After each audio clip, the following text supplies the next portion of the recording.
today feels relaxed and exciting. Today is what's alive for us right now, free flow energy. I honestly feel like I am on that wavelength as well today.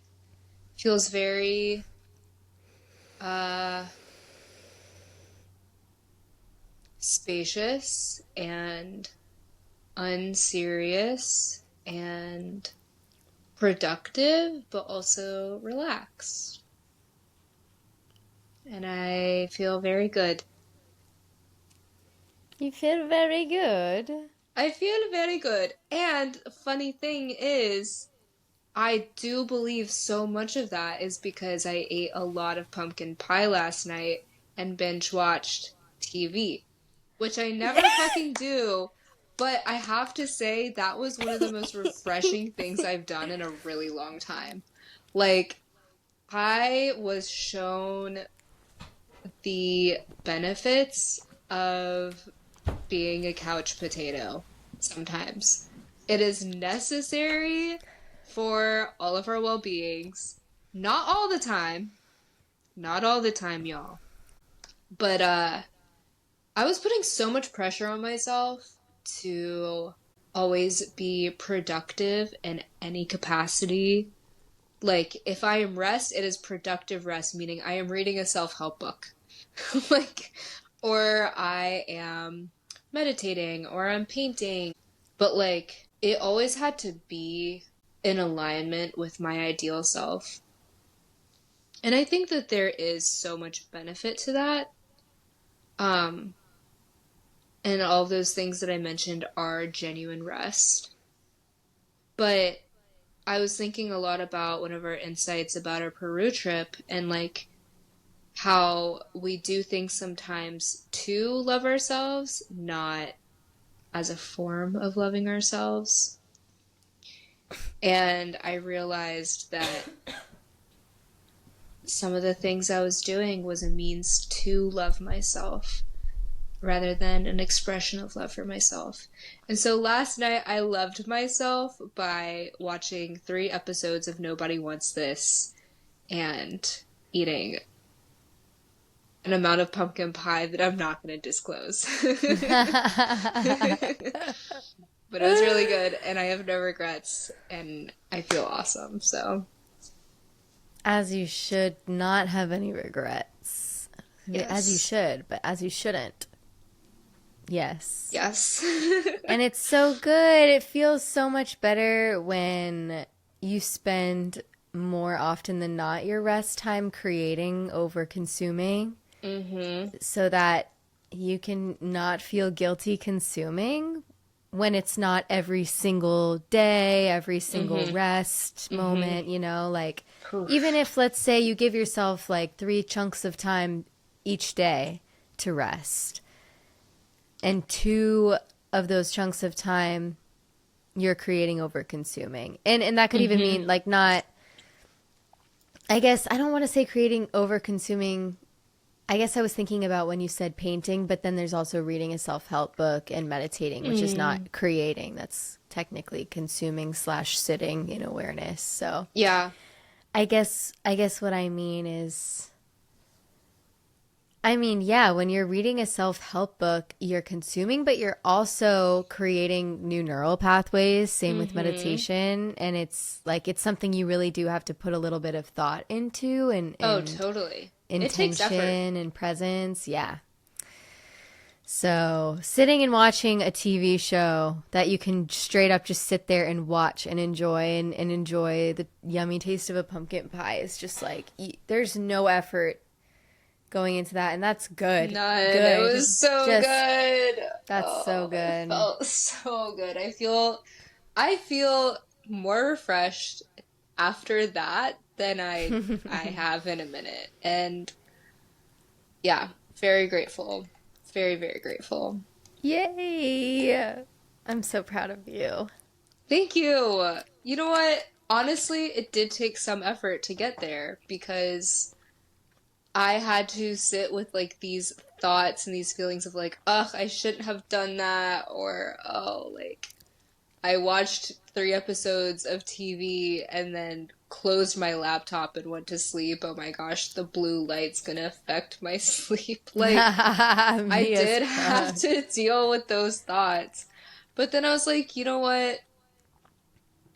This was literally a choice that I made to learn how to unconditionally love myself no matter how I show up. And I'm just going to choose to love myself in this moment for doing all of that, not despite, for doing it. Because that was so much of my intention was like, there was so much friction before I did all of this about like, oh, I need to do this and I should do this and I should do this. But then I was like, okay, let me intentionally do something that's a little bit against that and then choose to love myself. And now we're here. Mm, mm. So, God bless. Huzzah. Huzzah. How are you feeling, Erin Yaffe?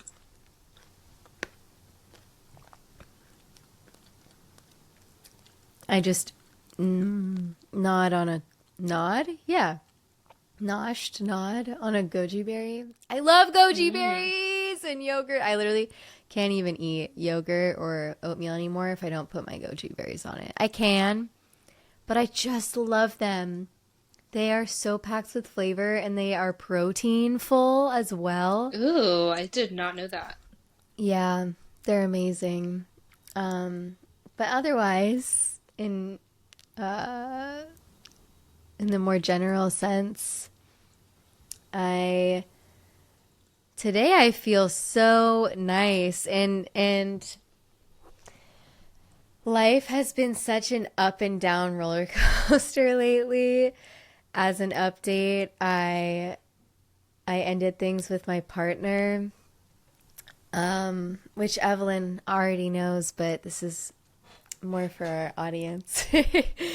And that's been a crazy inner journey, experiencing all of my emotions with that, because for context, this is my first real partnership as an adult. Everything leading up to this has either been too short, too casual, or who knows how to explain it. I don't even know. More often than not, I was just learning what I didn't want. And I wanted to start learning what I do want. And I can learn a lot about that by being alone, but there are a lot of things that I learned I can't learn being alone. I need to learn with another person and with them showing me those qualities that I do admire and do feel like I look for in a partner. And so this was that first experience. And still at the end of the day, I came to the conclusion that it was time to move forward. And after coming to that conclusion, I was very, very clear. For a little bit, it kind of was in the back of my mind, but I didn't want to do it. I, still felt like there was some growth to be done or some learning and time that I still wanted to spend in the relationship. And overall, it was very pleasant.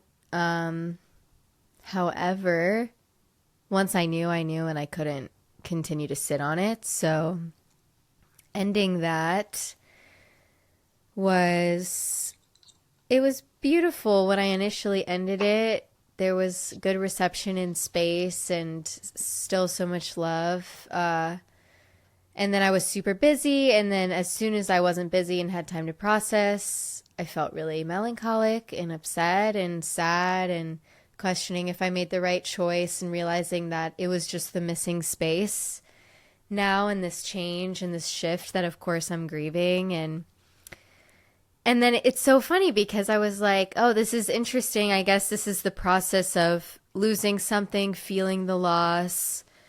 It takes time to feel the loss and then process that. And then I saw him again a couple of days ago just so we could have like another touch base conversation, get a little more clarity, closure. And I have to say it went so well. It went the best it could have possibly went. Like, I can't even imagine it going any better. We both were so honest and asked the questions we needed to ask, got the answers that we both needed. And so much more. I felt like there was just so much more love there after that conversation, and I felt so much joy and spaciousness, and it was very clear that we were going to be able to stay friends, which was really a relief, because my worst nightmare honestly was thinking that I would lose him, because I feel like he's one of my best friends at this point, and even though it wasn't meant to be a partnership anymore, you know, I still felt space for there to be a friendship. Anyway, so I went in the same pattern as when I broke up with him, and then having some lightness, some relief for a few days, and then feeling super upset and melancholic. And then the same thing, I felt so much relief and love and joy after that second conversation. And then the next day I was like, oh no, I just like sobbed like 3 separate times yesterday. And now again, I'm like, oh, okay, it's great. Like, it's so weird. I am not used to this at all. It certainly comes in waves. It certainly comes in waves. And there was this one tea talk for BSA, like last year. It might have been around a year ago. It was talking about like letting go. And one of the questions was like, how do you know that you've truly like let go? And some people said it's when something about their energy, whether you see them or you hear about them, something like that comes into your field again, and you finally don't feel affected by it anymore. And it can take so much time. So much time. And a lot of the times it will just bring everything up, and you're like, oh wow, I really thought that I was over this, but I guess not. Like, I'm feeling some type of way. And that really normalized my experience that I hadn't gone through at the time, but just offering this to you as well, that it comes in waves, and there's going to be a period that you feel a lot of peace and settling, and you're going to be like, okay, like, I feel like I'm out of the breakup zone, and who knows, maybe that's it. But there's also a chance that it'll come back into your field and you're like, oh, I feel it. I feel it. And it's going to be less every time that you feel it. But yeah, it certainly comes in waves. And in so many ways, it's kind of nice because you get a break from it every once in a while. But yep, that's how it be. Yeah. It's so much different knowing that nothing is linear, healing, growing, learning, and then experiencing that it's not linear. Like when you're like, I've learned this lesson, I'm putting my foot down, I'm never crossing that boundary again, I'm never blah blah blah, and then you do it. And and it could be months, it could be years, and then you do it and you're like, ooh, why did I do that? Yep. But my roommate, love her, she goes, you get a week for every month. Because I told her, I was like, Ashley, I feel like this again today. What the fuck? She goes, well, you get a week for every month to grieve. So how long were you together? I was like, 7, 8 months. She goes, oh, you're fine. Just keep feeling your feelings. I'm like, okay. I kind of like that. I kind of like it. Okay, I was going to say with an asterisk, I think it's a great method, not to be really strict about, but I think it's a great method in regards to, you know, if you give yourself that time frame, you can just allow yourself to feel everything so fully, and just it's a reminder not to like shut down anything in that time frame. Yeah. And it's okay if you still feel things after that time frame, but I think it's a good checkpoint of like, okay, where was I in those weeks and where am Yeah. I now? And is there some more work that I need to do to start moving forward because it's been this many weeks and it's time to really let some things go, Yeah. like, Yeah. That makes complete sense. I'm also thinking just like depends on how the breakup goes too. yeah, exactly. uh And it's also, you break yeah. up, but that doesn't mean you're not talking anymore. There could still be communication, there could still be instances that happen. Yeah. So if it's, maybe you can add a couple of weeks when the person is still tormenting you, or if you're still tormenting that, or whatever, like, Yeah. it's not, I think the hard limit is a little much, but it's a good I think that's a maybe way good of viewing it. I I like that. A week for every month. I wanted to this just popped into my head, and since we're free flowing, I saw something my friend posted. She posts a lot of TCM stuff or reposts. What is She's very TCM? Chinese medicine, traditional Oh, Chinese okay. medicine.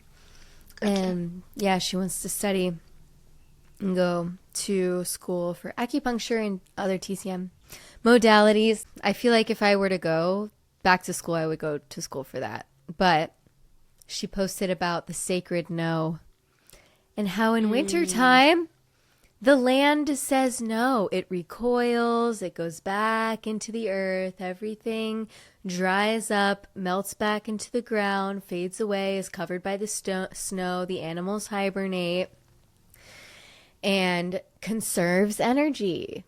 It is the universal time of conserving energy. And I just wanted to talk about that because what a good reminder. And it makes so much sense too that whether or not it was in our control to do so, I feel like most people I know are in, I'm going to call it a death cycle because I've also been bared witness to a lot of actual death of people, mm, not close to me, but close to friends of mine, and also just every relationship ending or situationship, whatever, how serious, it's all like everybody has been shedding, and at least on the West Coast.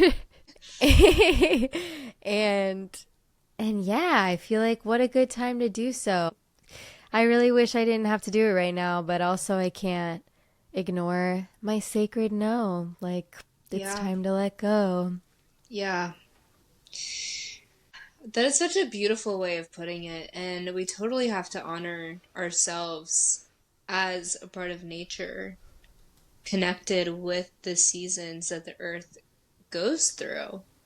Um, and I think that it's so interesting, like me being in school and stuff, like the nights are getting longer, it's getting dark sooner outside, and things are cooling down. You want to like burrow in and get all comfy, but like not even just with school, in life in general, you're hustling and bustling. Like there is just so much culture push for go, go, go. Like next thing, productivity, keep the momentum going.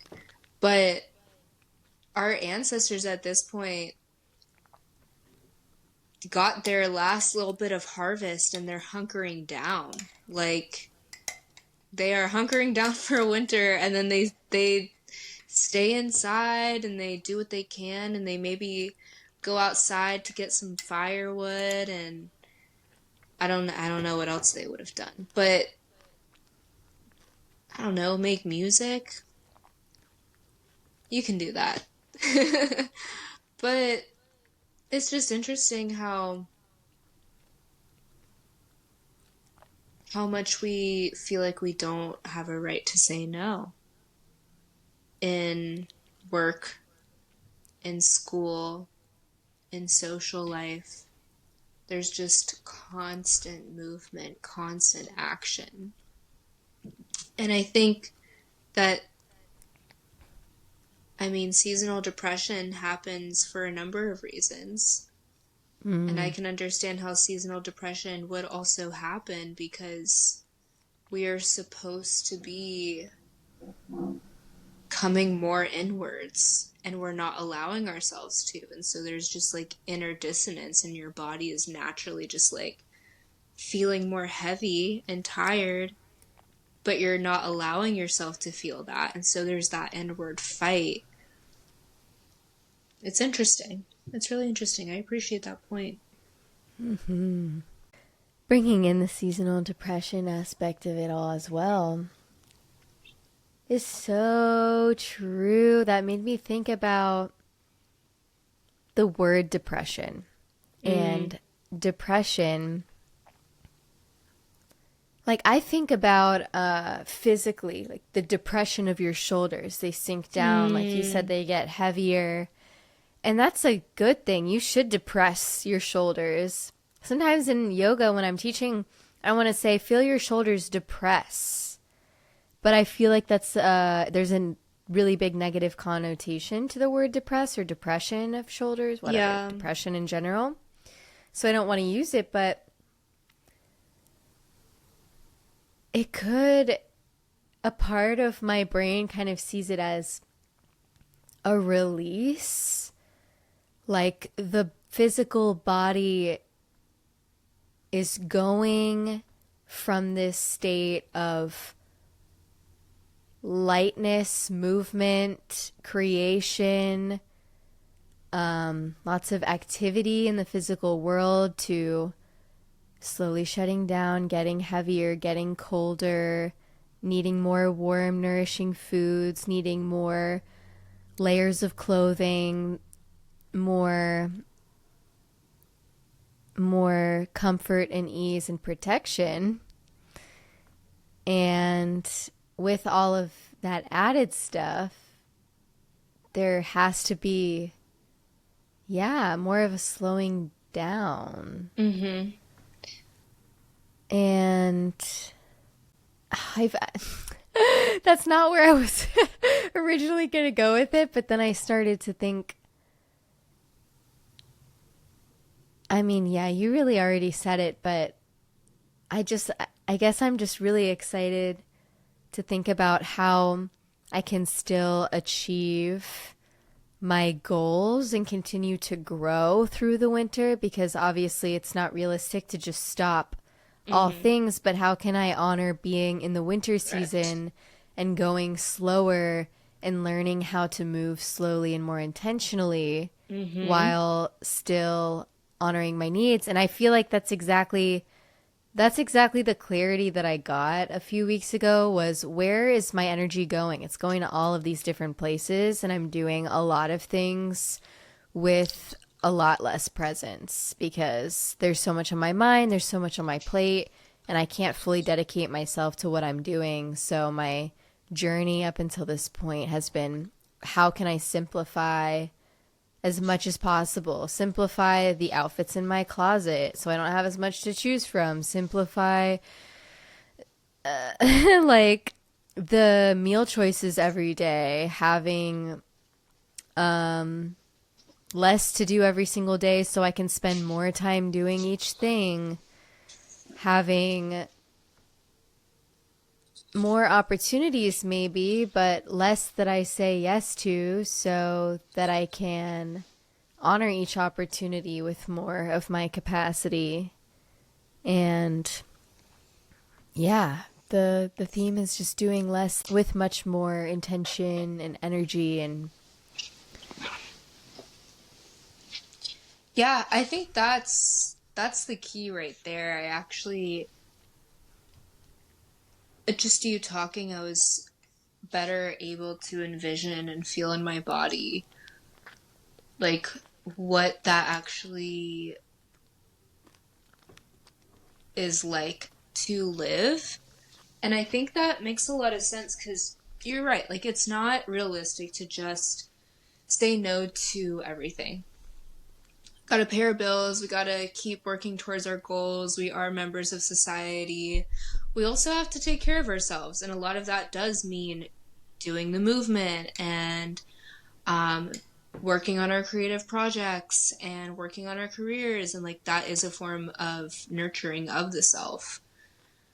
Um, but I think your point on slowing it down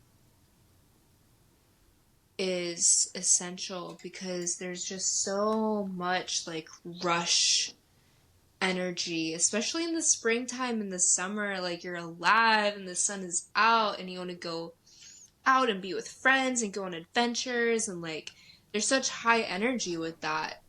Um, and that's great and that serves its purpose during those seasons, but slowing down allows you to certainly come more inward and be more intentional. And I think that, like, I didn't get my moon cycle, my period, for a few years, and I know that you had that experience too. So getting it back again was really cool for me because um, whenever I got it the first several times, the first day or a few days before it started, and especially the first day, I felt so heavy and so lethargic and so tired. And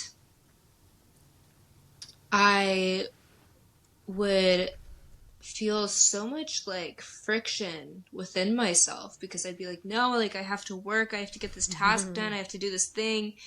And it was so uncomfortable because I was like, all I want to do is curl up in my bed and go to sleep. Like, I feel so tired. But then there was one day that I was like, well, I feel this way and there's nothing I can do about it. So, what would happen if I just softened and I just did everything really slow and I stayed in my chair at my desk and I got things done? I just did what I could. If I didn't get the whole to-do list done, that's fine. Let me just take the grips off, take the pressure off, and I'm just gonna show up the way that I need to. First off, I felt immediately better. I didn't feel less lethargic, but I felt so much better. Secondly, I was more productive. I don't know if there's a third one. Well, third, I learned the life lesson that you need to meet yourself where you're at. And if you genuinely do not feel capable of conforming to the hustle culture, then don't. And I promise you, things will be better because of it. And when you are ready to hustle, you will hustle. And you will probably be ready to hustle in a much more healthy and recharged and clear and intentional way if you give yourself the grace and rest that you require when you require it, rather than like working yourself into the ground and like getting sick because of it because you're just running on fumes, and which we've both experienced. So That's exactly the example I was going to add on, is getting sick. And I actually had a conversation about this. This is also the season of life where one gets sick. Like, it's flu season. It's also just yeah. Yeah, it's all adding up, actually. Wow. Yeah. Who would have thought? At first I thought you were being sarcastic, like, duh, Erin. But then you were like, no, actually, that's No, really it makes true. complete sense. Yeah. But it's the phases of getting sick. This made everything make so much sense to me. I've gotten sick a kajillion times in my life. I'm 23, and I also had, or have, but didn't know about it, had an autoimmune disease, celiac, when I probably my whole life. I didn't know until I was 14. So I had pneumonia many times and bronchitis, and like, it was bad. I was getting sick all of the time. I was always leaving school, whatever. So I've been sick plenty of times, and it literally has taken me 23 years to learn how to properly be sick. And I'll explain what I mean. So, and this is so relevant too. I was just talking through the process of this last sickness with someone. And he goes, I actually think that the day before you get sick is the worst. The day you finally surrender to the sickness is the best. And then from there, it's just all uphill. And usually, though, the day you surrender to the sickness is when you physically feel the most ill because that's when all the symptoms have hit to the point where you can't get out of bed, right? But okay, here's the process. Oh, I love this. So it's so helpful. It's so helpful and truly will make you recover like way faster than you think you can. So obviously there's some sicknesses where you got to take maybe some antibiotics or things that like you won't get better until you do take the medicine, but let's say it's viral or whatever it is that you just like you just need to rest, right? So there's the first day where maybe you wake up in the middle of the night, your throat hurts a little, or you just feel a little chills, whatever, very minor symptoms. And you're like, I'm about to get sick. And what we do, instead of just surrendering and resting all day because our body knows how to heal itself, we are like, hell no, I got to go to work. I got to take care of this. I got to do that. So we take a bunch of vitamin C, we take this, we take Zicam, maybe we take a little nap, we try and drink a bunch of water, liquid IV, whatever. This is at least me, but I feel like this is pretty universal. Yes. So that's the first day, right? And you're like, you go to bed that night and you're like, I think I'm going to be good. So the next day, you just assume, right? You wake up, you drink your coffee, you feel you're running on like, that good energy of like, I got rid of it, I'm good. You go to work. And you expel a lot of energy. You don't give your body any time or space to rest. So then you go to bed that night, and what happens? Boom, you're fucked. All of the symptoms come back 10 times worse. You wake up the next morning, you're like, all right, I submit. I actually can't even get out of bed now because it's so bad and my body is begging me to go back to sleep, to rest so my body can heal itself. And that's when it's the best because you're finally submitting to the fact that you're actually sick. It doesn't take a bunch of vitamin C, Zicam, blah, blah, blah. When you know you're about to get sick, like it's already done. It's already in your body. All you need to do is rest. Yeah. And so skip the, maybe take some supplements, drink some tea, but only on top of rest and the other things you need to be doing to activate the body's own healing process. Literally just rest. Don't go to work. Don't do what you need to do. But yeah, I'm like, okay, so now in the future, I'm not going to do that where I start to feel like I'm getting sick, take a bunch of shit, and then continue to work my ass off, go to work, expel so much energy. I'm just gonna take those first 2 days off, and maybe I'll need more days, but at least I'm not going. At the end of the day, it's like maybe you go to that one day in the middle of the week, you go to that one day of work, but then you're gonna have to take more time off work later because then it's gonna take longer for you to recover. So it's the thought of that. I'm trying to frame this, in just the mindset it of makes somebody. complete Obviously, sense.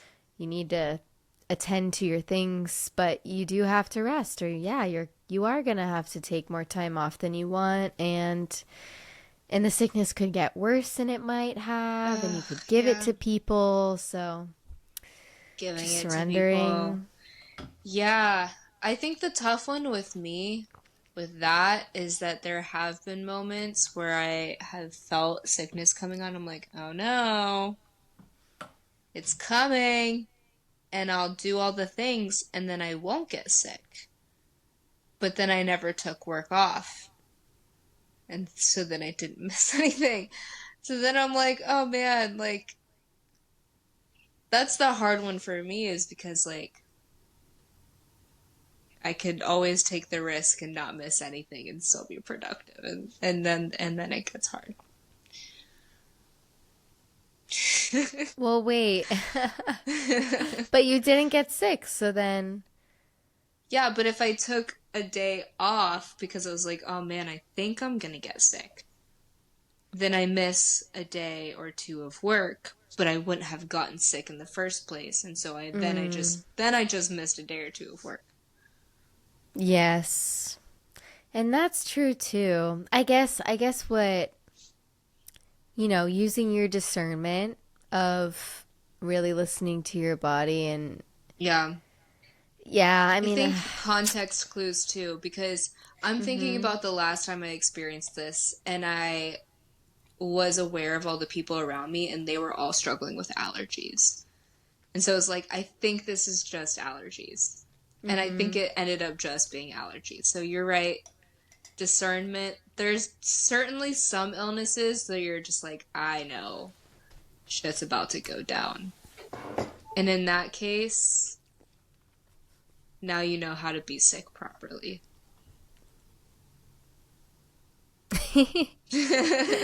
Indeed.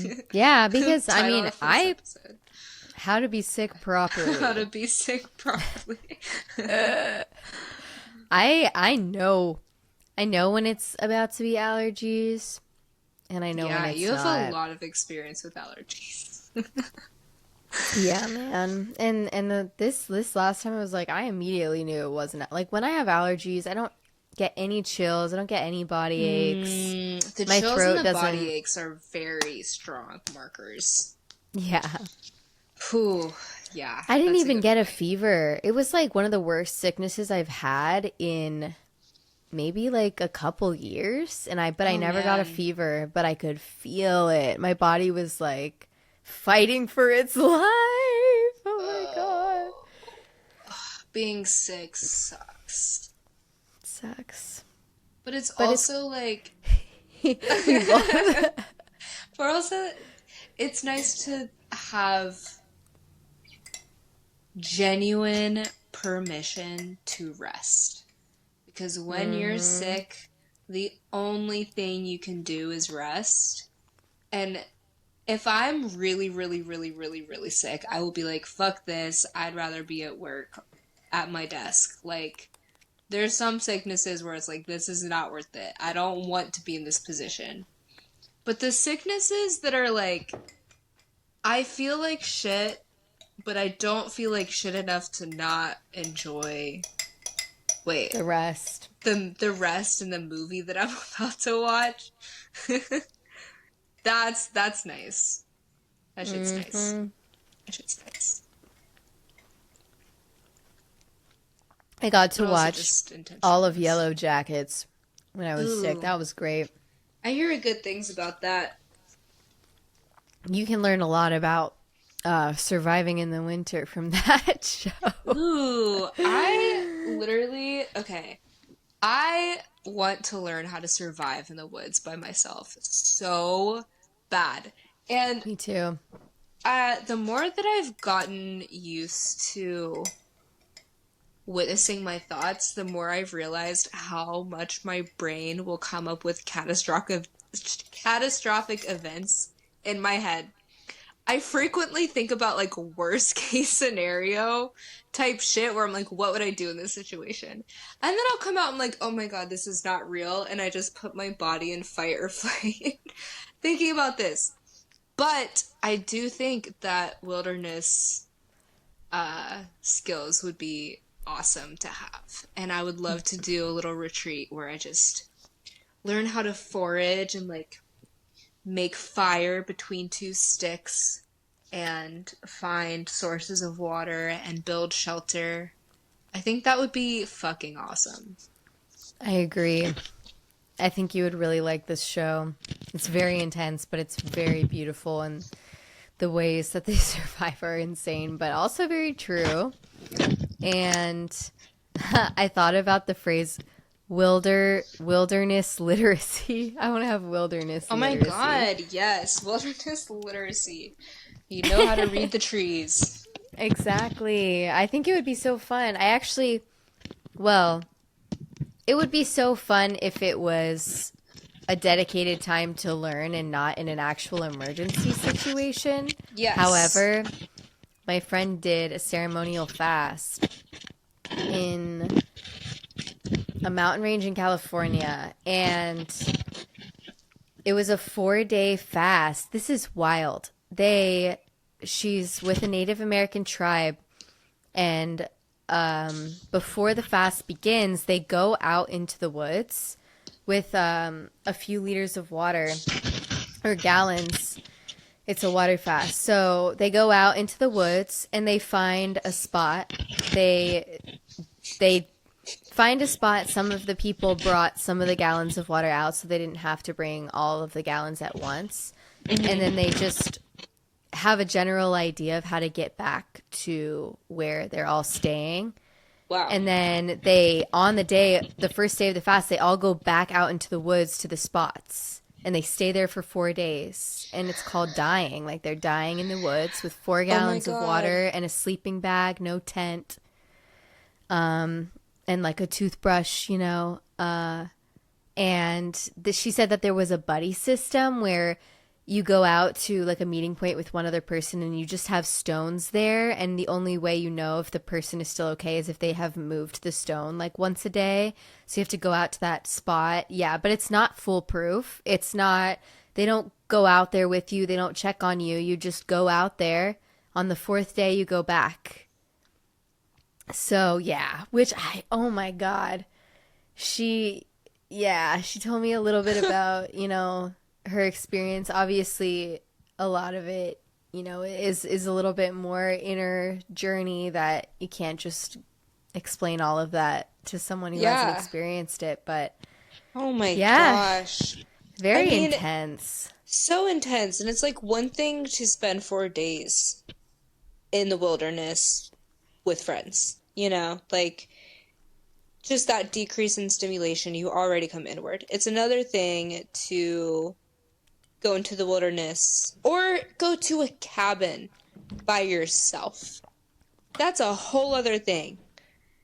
It's another level to go into the wilderness by yourself. It's another level to fast by yourself in the woods. Like, I am just thinking about how deep you gotta go, or that you're forced to go with yourself. Like, spending one night by myself, I had so many things come up. And then just 4 days, no food. I cannot imagine the level of insanity and enlightenment that you reach at the same time. That's Yeah. incredible. That's That is exactly what she incredible. said too. She was like, I was so fucking hungry. I was so ready to eat, and there were these pine needles on the ground that kept stabbing my butt, and I was snotty, I was hungry, I was, feeling very bratty. And she goes, at the same time, so many deep, profound things came through. And I also was witnessing Wow. myself be, you know, I was witnessing myself get to the end of my limit and be um very cranky and angry and ready to just be done. And I was like, ah, haha, there I am being, like, oh, poor me. I want to go back. I want to eat something. I'm starving. Oh, these pine needles keep picking me. If one more fucking pine needle pricks my butt, I swear to God. And then you're like, oh my God, here I am. Here I am. Wow, wow.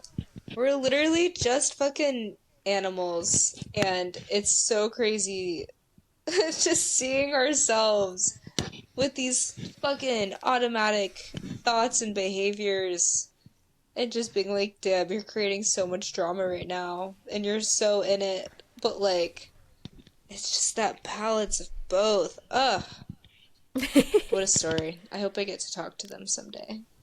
You will. We're planning creating some really cool events, hopefully as like a business kind of thing consistently. Ew. Yeah, I'm excited. She also told me about a vision that she has called, I forget, but I guess I won't say it anyway. But similar to our vision, and I told her Fuck about our yeah. vision. There's a lot of women in my life who have brought up similar things. Yeah, there's a lot of people that have entered my field the past few months that have also expressed similar interests, and it's really cool knowing that like so many people in our lives are going to be partners in so many ways. Oh, the original thing that I was gonna say real quick. I want to let you go, but um, oh, you were talking about having a nice studio with the mics and the whole setup, and I envisioned our studio, and I was like, oh man, our recording studio is gonna look so good. It's gonna have our tapestries and my painting, and we're gonna have our mics with like real growing vines on them or something, and we'll have a beautiful sunny window, and we'll have our altar and pillows. We'll sit on the ground on some floor pillows. And we'll have our tea set up in the middle on like a low Japanese table, and we'll pour our tea. It's gonna be tea time. And our sponsors will be like incredible tea companies, Chinese tea leaves or mushroom Today teas, we're cacao. Oh my God, yes, we can do like taste tests in the beginning. Be like, wow, this and it's gonna be legit. Okay, there's like this one podcast, I don't remember what it was, but they were saying like, guys, like I'm not gonna sell you something that I don't believe in. I think that's BS. I, Evelyn Mizrahi, am taking a vow right now on Sacred Silliness to say that I will not sell you any products that I do not believe I, Erin Yaffe, in. do also vow that I will not sell you any products that I do not believe in and would not consume slash use myself. Snaps. Snaps. I think that that would be such a cute little component of like, instead of being like, hey, try this product, it's gonna do this and this and this and this and this for you. That can be said, but also like This is what we implementing it into use. yeah, but like also implementing it into the episode. Like using it with like if it's like a cacao brand from Peru, we can try it in the beginning and then give our feedback on how we felt throughout. And yeah, we'll figure it out. I'm excited. I feel like, yeah, ideally we try it beforehand. We like it, so then we incorporate it into the episode. We say, "Hey, thank you to our sponsor, blah blah blah. We're gonna bring you in on how we use our cacao in ceremony, and then have a little cacao ceremony to open our episode or something. That'd be great. Set Fuck yes. intentions. I can't wait to live together or near each other. I yeah. It's like it's so crazy to think about like there is a whole other side of life that we can think about, but like we have our whole lives ahead of us to create our dream reality and we are living our dream reality. Oh my It's God, I'm here. just like looking at my room and I'm like, ugh, I'm living my dream reality. But like also all of these goals and dreams that we have for the future, like that is gonna happen and we're gonna be able to live that. We have really good lives ahead of us. Yes. I feel so good about it all. I literally told my mom this morning we were talking, and I just was kind of giving her the lowdown on the past couple of days, and she was telling me, she was just like, Erin, I know you haven't, to the extent at which I know you will, experience someone who really just full on takes care of you and like does everything you could possibly need. And I was like, well, actually, no. I said, Evelyn is literally the example that I have of how I would want to be taken care of. Like, obviously, minus the being in the same vicinity and what comes with that, but everything else, like, and when we are in the same vicinity, I feel like I am taken care of in the exact ways that I would want to be taken care of. And I told her about how I was when I was sick and blah, blah, blah, and how you just sent me, you were like, soup money. I was like, Mom, like, I was telling Evelyn how I was so sad, blah, blah, blah. And you know what she does? She just, like, showed up in the exact way that I wanted to be shown up for. And she was like, this was so funny. She was like, Erin, do you feel like you don't have enough money to buy yourself soup? And I was like, no, it's not that. It's not about the money. It's just about a gesture. It's like if she had even like made herself a soup and then texted me a photo and been like, next time I'm with you, like whatever, just like the thought of taking care of somebody that you love, like in whatever way you want / are able to in that moment. And she was like, oh, okay, yeah, like you're right, like that's so good that you know that and you have that example. Oh, I love her so much. I can't wait to see her. There really is It's just so like, nice. oh my God, there really is so much evidence of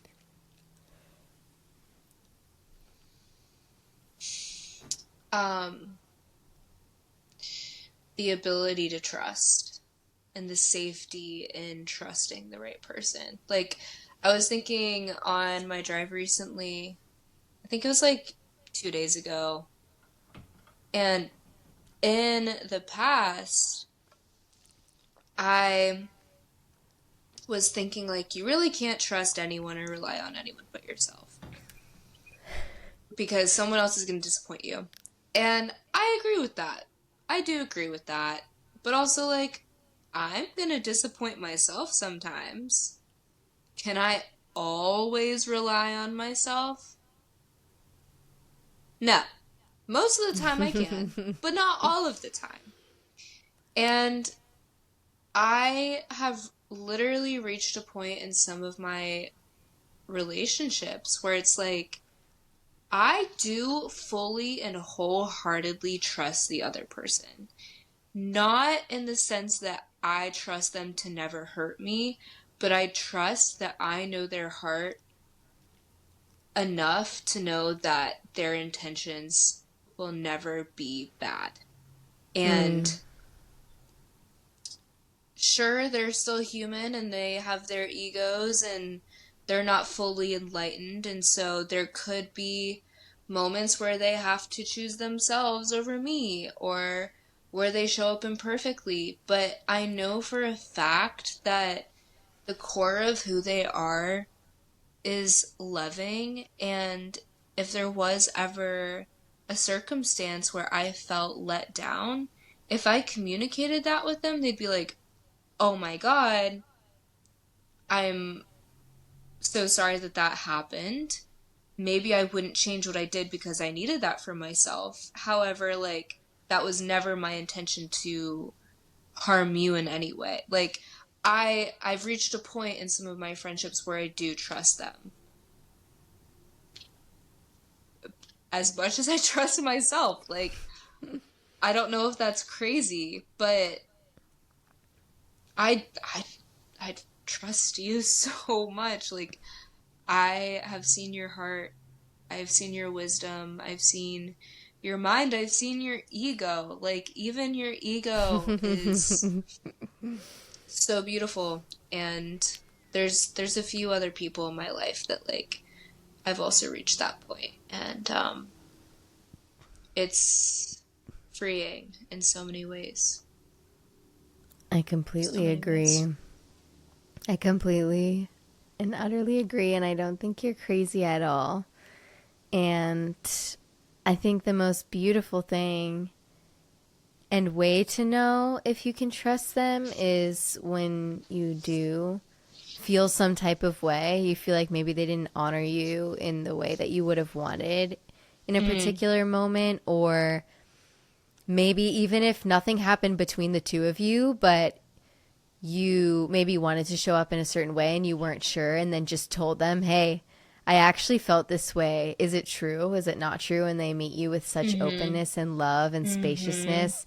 That's when you know you have such a deep trust with that person, and you can, in that way, be vulnerable because even just speaking something that's really true and could turn into an awkward conversation or a misunderstood moment where they don't really understand where you're coming from or they can't meet you where you are.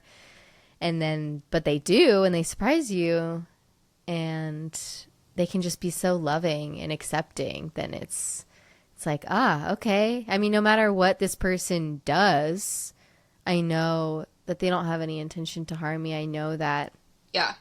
I can at least try and rely on them for certain things. Maybe they won't always Yeah. show up, but that doesn't mean that they don't want to.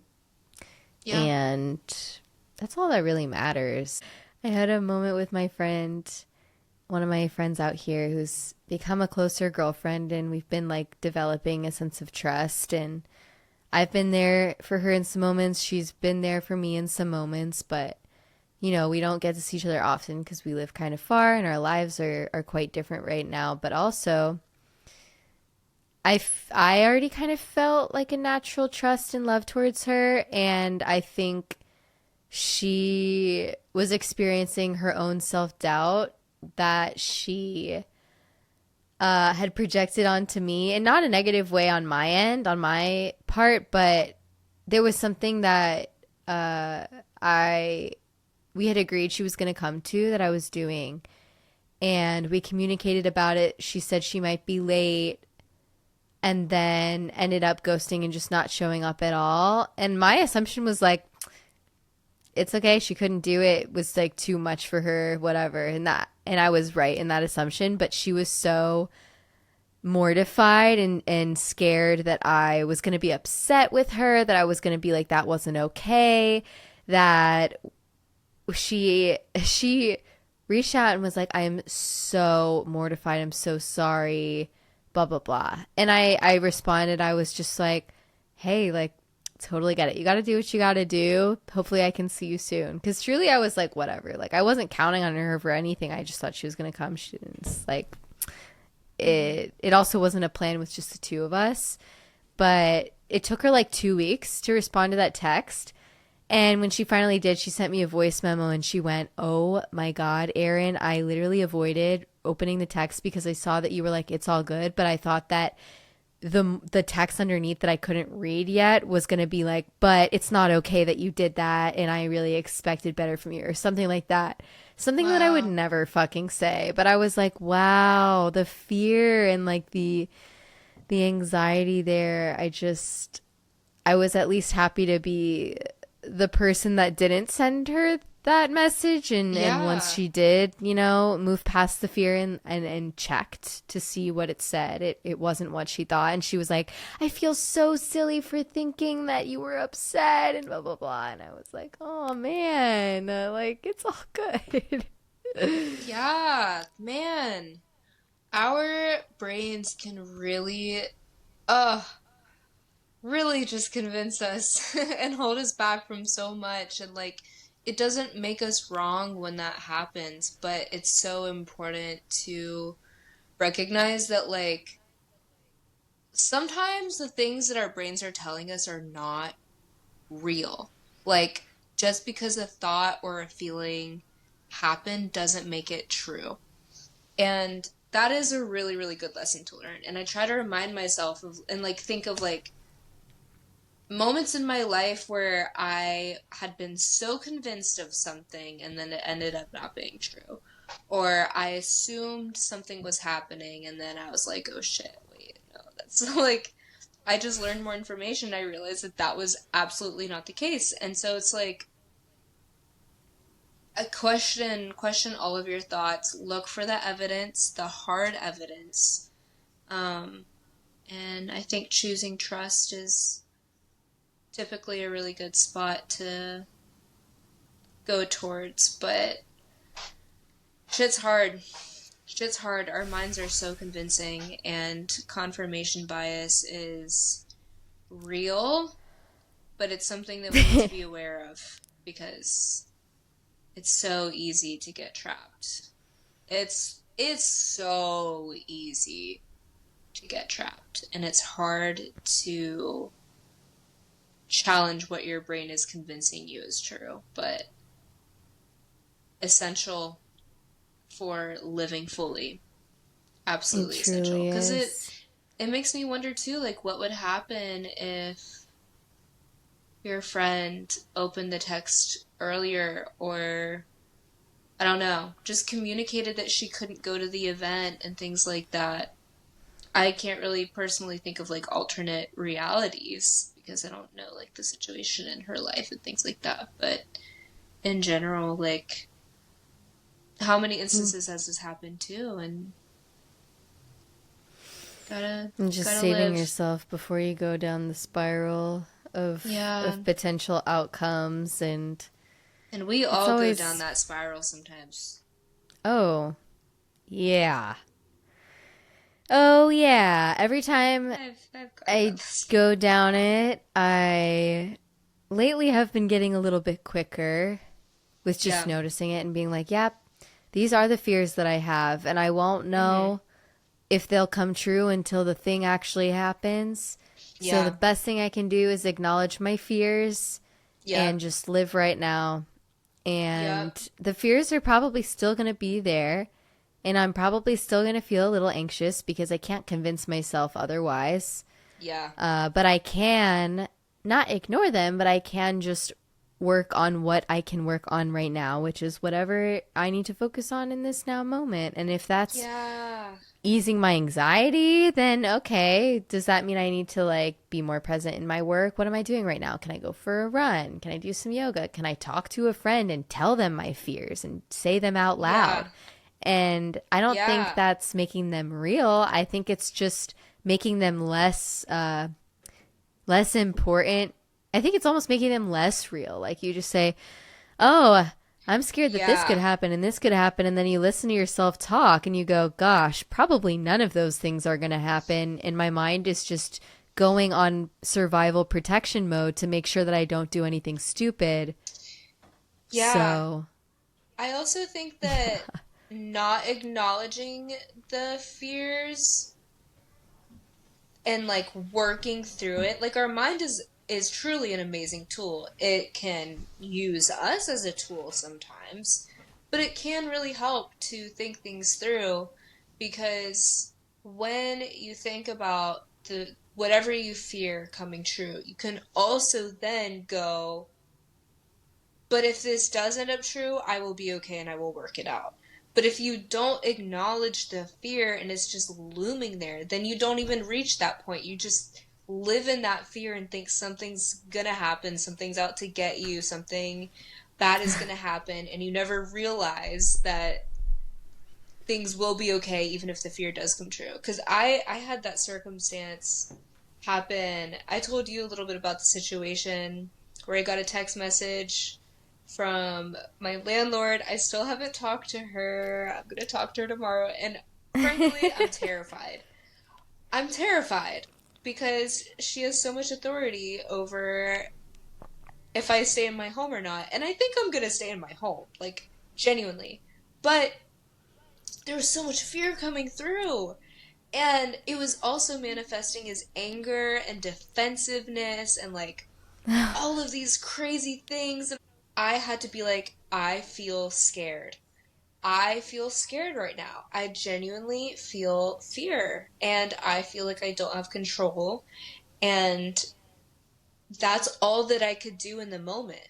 But then I also reached a point where I was like, I feel scared that this is going to happen. If this does happen, I will be okay. If I, God forbid, which guys, I really don't think this is going to happen, but let me just jump to the worst case scenario and work through this. God forbid I get kicked out of my apartment. I have people in Tallahassee that will give me a place to stay until I find my footing. Like, everything will be okay. I have also family that would help me with that process, but fortunate I recognize too that I'm in a very fortunate position with that particular situation, and there are absolutely situations in which it would be really hard to work things out. But I think in many, many, many scenarios, acknowledging the fear and recognizing it does prevent you going down the spiral, and it actually lets you kind of like spiral upwards. out of it. And like you're still kind of in it, but like you're able to view it from the top more and see that you're going to Mm-hmm. be okay. Exactly. I'm curious what your landlord texted you. I can read it to you guys. It was literally on my birthday too. I was like, oh my God. So, backstory. Something broke in my apartment and it was my fault. I will admit it was my fault. Should have done better with the maintenance. So I text my landlord. She's like, "Okay, I'll come check on it." She's like, "Oh my gosh, there's so much dust in this." So she had to clean it out and fix it and all the things. And then my fridge started leaking. Literally everything started breaking all at once. It was genuinely insane. And I was like, I don't know. I'm not doing anything to my apartment. Like, my closet door came off of it. Like, it just fell off, like, of its. It was so weird. And then my fridge started leaking, and I was like, I don't know what's going on. So I text her, my fridge is Mercury leaking. retrograde. Yeah, I guess. Yeah. So, um, she's kind of like the property manager. She's not the actual landlord. So she brought the landlord in, and he was like, "This place is so organized and so detailed, but it's so dirty." And they were saying that because they pulled out my fridge and there was dust behind my fridge. And then But she it's pulled like, out when my are you bed. gonna. Yeah, she pulled out my bed and there was dust under my bed. And she's like, there were so many little dust bunnies and like under your couch and like literally once a month I pull out my fridge and I clean all behind there and blah blah blah and like you need to get better at cleaning your apartment. And I was like, "Oh my God, I did not think to clean behind my fridge, dog." Like, Yeah. I am a full-time master's student. I am working half-time. I am working on growing as a human being and taking care of myself and like growing my social life and like I did not think to clean by my fridge. So she offered me this cleaner that she has. She's like, she'll do a deep clean. I think we should do it. You can clean yourself if you really want to, but I think you should just hire a cleaner. And I was like, whatever. Like, I'll just do it so that she gets off my back. No, I'll just hire her so that she gets off my back. I don't have time to deep clean my house the way that she expects me to. I was like, I'll just pay the money. So this lady cleaner broke my lamp, and it's with my property manager right now. So I text her and I say, "Hey, I was wondering if you had my lamp that broke. Were you able to fix it? I really miss it. It's how I read at night. Also, can I re-sign my lease?" She says on my birthday, she didn't know it was my birthday. She said, "I need to talk to you. Sorry, have been really busy and need to get with you about the apartment and the fridge and the lamp. I had to pay extra because the apartment was so bad. She had to bring another person. It took double the time." Y'all, I feel like I'm a logical person, okay? I feel like I have my wits about me. There is no way that my apartment was so dirty that it required two people and took double the time and she had to pay. Like, I'm not a dirty person. Like, No, your I don't know. apartment's always so clean. That's like really ridiculous. I Yeah, and I read that and I was like, "Oh my God, I'm about to do a hot bay ceremony. It's my birthday." And I was like, "Put this aside, put this aside." But like your apartment, was so bad, was like running through my mind. And I was like, my apartment was not that bad. Like, also, the lady should have just texted me and said like, "Hey, I can't do all of this on my own in one day. I might need another day to do it. I did what I could today." Rather than going straight to my... Did it stop recording?